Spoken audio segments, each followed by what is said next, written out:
Jameson Timber, interim leader of the opposition party Citizens Coalition for Change, and 78 activists were detained in a disturbing display of authoritarian. On June 16th, these activists gathered peacefully at Timber's residence to commemorate the International Day of the African Child. Their intentions were noble, but their fate took a sinister turn. Police stormed the gathering, arresting everyone in sight, including a nursing mother and a 17-year-old minor. These individuals were held in custody for more than 48 hours without seeing a courtroom, a direct violation of Zimbabwean law. 77 activists remain behind bars awaiting court proceedings.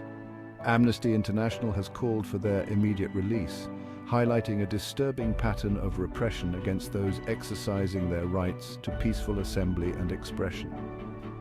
This isn't an isolated incident.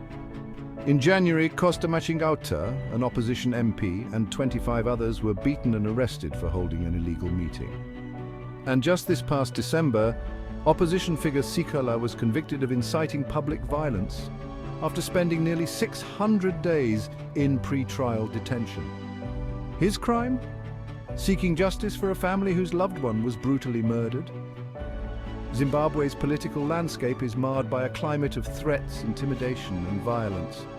Activists, opposition members, and ordinary citizens live in fear, their voices silenced by a regime that uses the law as a weapon.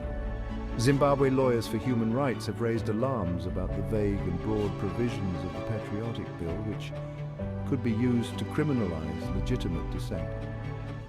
As the world looks on, it's crucial to remember the faces behind the headlines.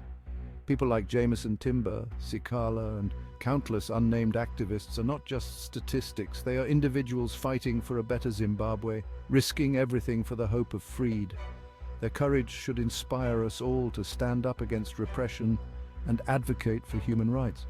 Zimbabwe's dark 2024 is a stark reminder of the fragility of freedom and the enduring spirit of those who dare to challenge tyranny. Let's not forget their struggle. Let's amplify their voices.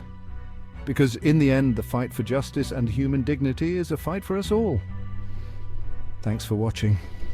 If you found this video insightful, don't forget to like, share, and subscribe for more updates on global human rights issues.